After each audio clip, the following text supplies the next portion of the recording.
first time I'd seen it, so it was really, it was pretty great to, to see it with the music and all the visuals completed. So it was very exciting. I think it was the second time I'd seen it, but it was such an enormous screen that it had so much more impact. I don't know really why it was so, but it was quite it was very, very hypnotic because of it, and I loved it. Well, it's a coming of age story for a girl called India, and it's also sort of a love triangle between her mother and her uncle and her. Just the same with all the films that he had made before, the Korean films that he had made before. Every single shot in the film is storyboarded before going into production. From beginning to the end of the movie, every single shot is already there, and all the visual and sound elements that you see in the final completed film is all very much intended right from the beginning. I think director Park talked to us about them from the beginning having a lot of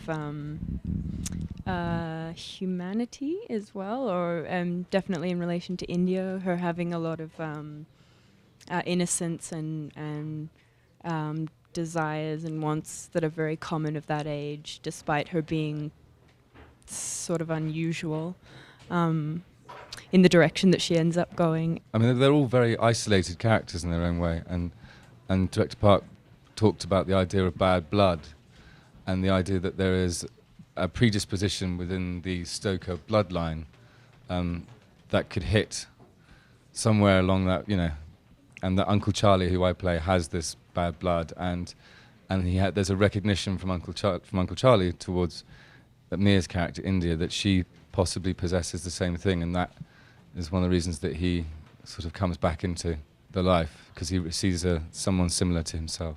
If he was working with actors of any less caliber, he would have been very worried, and the language would have been a real hurdle to contend with. But fortunately, with these great actors that he's worked with on Stoker, it didn't present itself as a challenge. They could very quickly understand what each other wanted.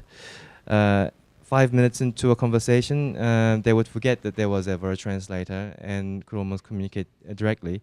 And he attributes this to the caliber of these wonderful actors, which has made it possible.